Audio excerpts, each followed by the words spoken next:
Banyaknya kasus kematian merupakan bukti kegiatan 3T, testing, tracing, dan treatment belum memadai. Angka kematian adalah penanda keparahan dari suatu wabah atau pandemi. Semakin banyak kematian berarti wabah itu parah.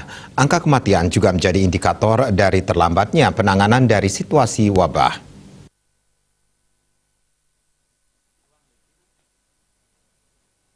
Epidemiolog Griffith University Australia, Diki Budiman menuturkan, apabila terjadi kematian pada seseorang pada awal bulan Januari, orang tersebut memiliki kemungkinan sudah terpapar COVID-19 dari 3 sampai 4 pekan yang lalu sejak kasus itu terjadi.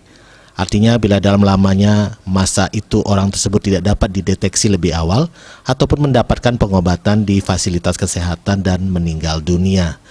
Memperlihatkan adanya keterlambatan dari sistem tes dan pelacakan yang dijalankan sebuah negara.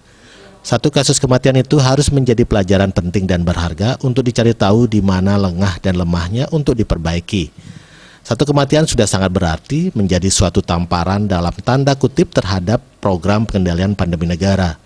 Selama masa keterlambatan itu, negara menciptakan peluang di mana orang lain bisa terinfeksi, mengalami kerusakan organ karena menjadi sarang dari virus atau melahirkan mutasi varian baru yang lebih berbahaya, bahkan menyebabkan kematian bagi lansia, penderita komorbid termasuk anak-anak. Selain tes dan pelacakan, sistem pelaporan kasus kematian juga dapat menjadi indikator dari gagal atau tidaknya negara menangani sebuah pandemi. Menurutnya Indonesia salah satu negara yang dari sistem pelaporan kematiannya belum memadai.